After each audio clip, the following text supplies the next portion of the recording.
샬롬, 지난밤 평안하셨습니까? 오늘은 2025년 10월 28일 화요일입니다. 이 시간 주시는 하나님의 말씀은 스가랴 13장 1절부터 9절까지입니다. 옷이 더러워지면 빨래를 합니다. 손이 더러워지면 손 세정제로 닦습니다.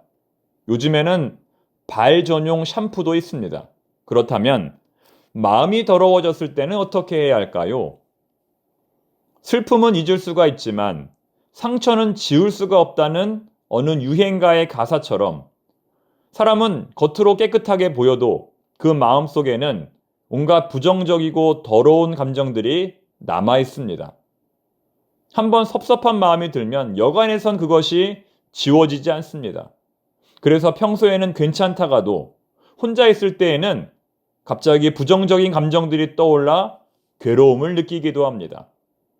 그렇다면 마음이 아니라 우리의 영혼이 더러워졌을 때에는 우리가 어디 가서 그것을 깨끗하게 씻을 수 있을까요? 오늘의 본문 스가랴 13장 1절은 그렇게 오염된 우리의 마음과 영혼을 깨끗하게 씻어줄 정결의 샘이 이제 곧 열릴 것이라고 선포합니다. 스가랴 13장 1절 말씀 우리 함께 읽어보겠습니다. 그 날에 죄와 더러움을 씻는 샘이 다윗의 족속과 예루살렘 주민을 위하여 열리리라. 자, 무슨 뜻입니까? 그날에 죄와 더러움을 씻는 샘이 하나님의 백성들을 위하여 열리게 된다. 이런 말씀이죠. 그날은 메시아의 날입니다. 그날에 우리의 메시아인 예수님께서 우리 마음속에 임재하셔서 우리의 모든 죄와 더러움을 깨끗하게 씻어주신다는 겁니다. 지난 주일 설교 때에도 말씀드렸지만 우리가 이 땅을 살아가면서 참된 구원을 맛보려면 십자가에 달리신 예수님을 의지해야 합니다. 저절로 되지 않는다는 겁니다. 십자가 위에서 온갖 조롱과 굴욕과 비난을 견뎌내신 그 예수님을 바라볼 때 우리 역시 비로소 이 땅 가운데에서 구원받은 자의 삶을 살 수 있다는 겁니다.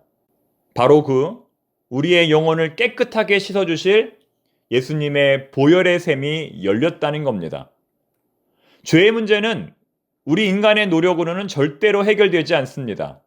우리의 의지로도 결코 해결되지 않습니다. 오직 예수님의 보혈만이 우리의 영혼을 깨끗하게 씻어낼 수 있습니다. 요한일서 1장 7절 말씀, 그 아들 예수의 피가 우리를 모든 죄에서 깨끗하게 하실 것이요. 그리스도 예수님의 보혈은 죄인을 의인으로, 패배자를 승리자로, 더러움을 거룩함으로 바꾸어 줍니다. 이어지는 2절부터 6절까지의 말씀은 그날에 모든 거짓된 예언과 우상을 끊어버리시겠다는 하나님의 심판 선언입니다. 2절 말씀 읽어봅니다. 만군의 여호와가 말하노라. 그날에 내가 우상의 이름을 이 땅에서 끊어서 기억도 되지 못하게 할 것이며 거짓 선지자와 더러운 귀신을 이 땅에서 떠나게 할 것이라. 앞서 1절 말씀에 나온 정결한 샘이 열린다는 것은 단순히 하나님의 은혜와 용서만을 의미하지 않습니다.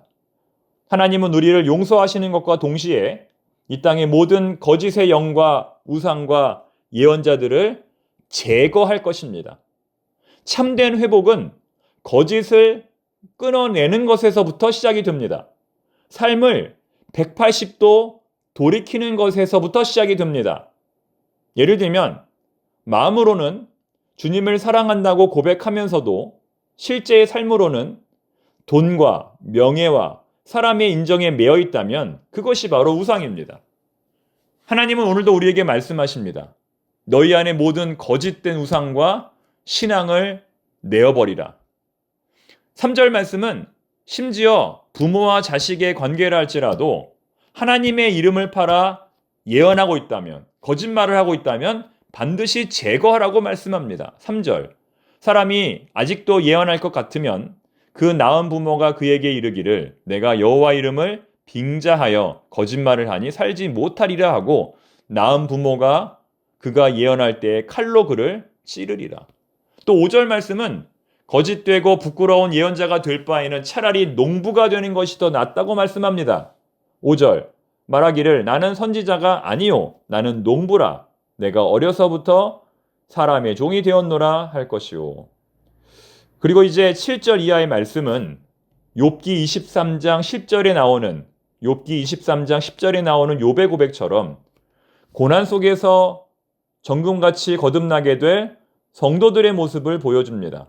특히 7절 말씀은 장차 그리스도가 당할 고난을 예표합니다. 만군의 여호와가 말하노라 칼아 깨어서 내 목자 내 짝 된 자를 치라. 목자를 치면 양이 흩어지려니와 작은 자들 위에는 내가 내 손을 들이우리라. 방금 읽은 말씀에 나오는 내 목자, 내 짝 된 자가 바로 예수 그리스도입니다. 예수님께서 우리를 구원하시기 위해 대신 심판을 받으셨다는 겁니다. 예수님께서 우리를 대신하여 고난당하심으로 우리가 평화를 누리게 되었다는 겁니다. 따라서 십자가의 고난은 우연이 아니라 하나님의 구원의 핵심이며 구원의 중심입니다.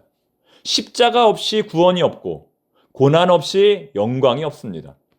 그리고 이어지는 8절과 9절의 말씀은 남은 성도들, 남은 자들을 연단하시는 하나님의 불시험에 대해서 말씀합니다.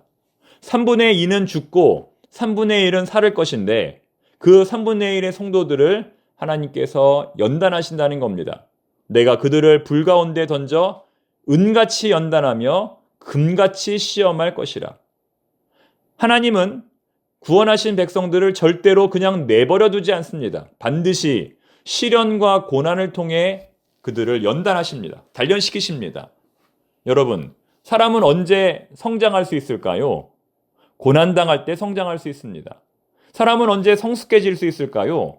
고난당할 때 성숙해질 수 있습니다. 인내도 마찬가지고 사랑도 마찬가지입니다. 고난 없이 성장하는 것은 불가능합니다. 만약 토익 시험에, 영어 시험이죠. 토익 시험에 만점을 받으려면 거기에 상응하는 공부를 해야 합니다.